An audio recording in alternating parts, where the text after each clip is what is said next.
আমাদের অনেক অর্জন হয়েছে।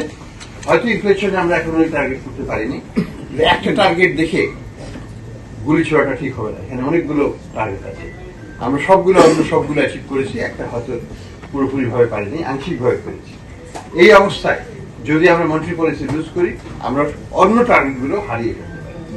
কাজেই আমাদের যে গাইডলাইন আমরা মন্ট্রি পলিসি কমিটি থেকে আমরা পেয়েছি যে আমরা একটা পর্যবেক্ষণে রাখবো, কিন্তু এই মুহূর্তে পলিসি রেটটাকে আমরা কমাবো না, আমরা এটাকে 10% রাখবো।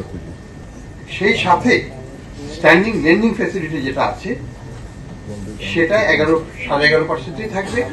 তবে আমরা মনে করি যে বাংলাদেশ ব্যাংকের যে স্ট্যান্ডিং ডিপোজিট ফ্যাসিলিটিটা আছে, অর্থাৎ ব্যাংকগুলো যেখানে টাকা রাখতে পারে, যখন ইচ্ছে তখন রাখতে পারে, সেই রেটটা ছিল 8%।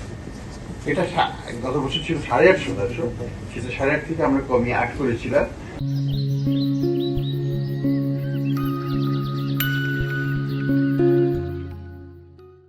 এবার আমরা এটা কমিয়ে 7.5 করছি এবং ভবিষ্যতে হয়তো আরো কমতে পারে।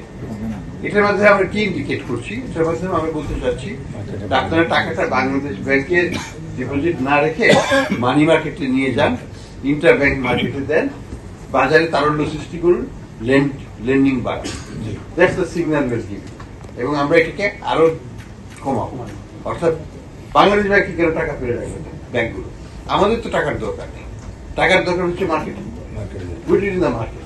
আমরা এই পলিসি রেটটাকে, এই যেটাকে বলা হয় এসডিএফ, এটাকে আমরা 7.5 নামাচ্ছি এবং ভবিষ্যতে আরো নামাবো। এটা আমরা মনিটর করছি যে ব্যাংকগুলো কত টাকা বাংলাদেশ ব্যাংকের ওভারনাইট ফ্যাসিলিটিতে রাখছে। যখন দেখছি এটা একটা মোটামুটি একটা স্টেবল লেভেলে আছে, তখন আমরা এটাকে কমিয়ে দেবো, আরো টাকা বাজারে যায়, বাংলাদেশ ব্যাংকে না আসে। আমরা বাংলাদেশ ব্যাংকে টাকা আসুক, সেটা আমরা চাই না। That's not our objective.